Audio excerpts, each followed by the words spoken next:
Pemadaman listrik bergilir selama beberapa jam tengah melanda sejumlah wilayah termasuk Surabaya, Jawa Timur. Warga terdampak merasa dirugikan karena banyak aktivitas membutuhkan listrik. Selain aktivitas yang terganggu, warga pun mengeluhkan kondisi yang gerah dan gelap. Normalnya karena tidak ada pemberitahuan resmi dari PLN ya. Mungkin kalau ada pemberitahuan resmi kita sudah bersiap-siap. Terus akhirnya kita itu kalau orang Surabaya bilang kepet, nggak mandi. Dampaknya kan air yang disanya tadi kan mati. Jadi kita tidak punya persediaan air, HP mati, jadi ada bayi. Jadinya bayinya ya yang tadinya tidur nyenyak jadinya terbangun. Sampai 5 jaman ada itu. Terus yang bikin kesal tuh kan kita di rumah juga cuacanya lagi panas, jadi kita kayak kesumbukan gitu satu keluarga.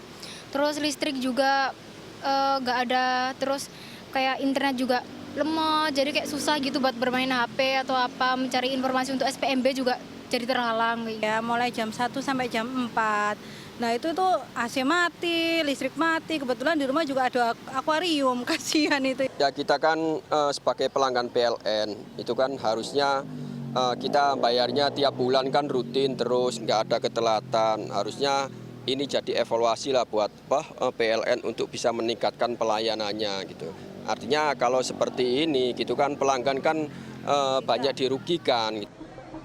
Sementara bagi yang membutuhkan listrik selama 24 jam non-stop, seperti para penjual di sentra ikan hias Gunung Sari, pemadaman listrik berdampak pada aliran air.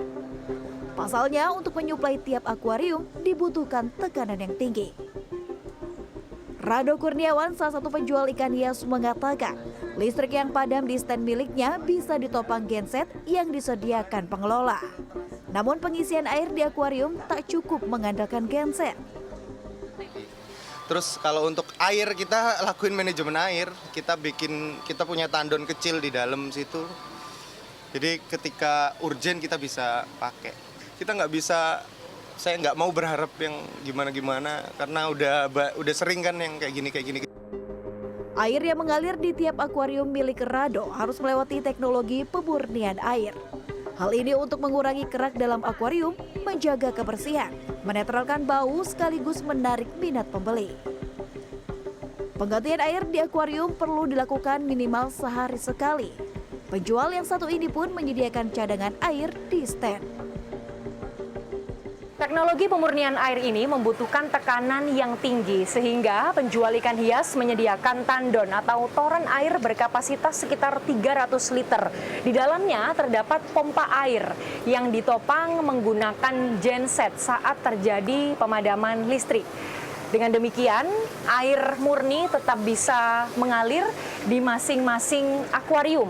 Dengan perlakuan yang baik seperti ini, penjual merasa tenang dengan keberlangsungan hidup ikan-ikan.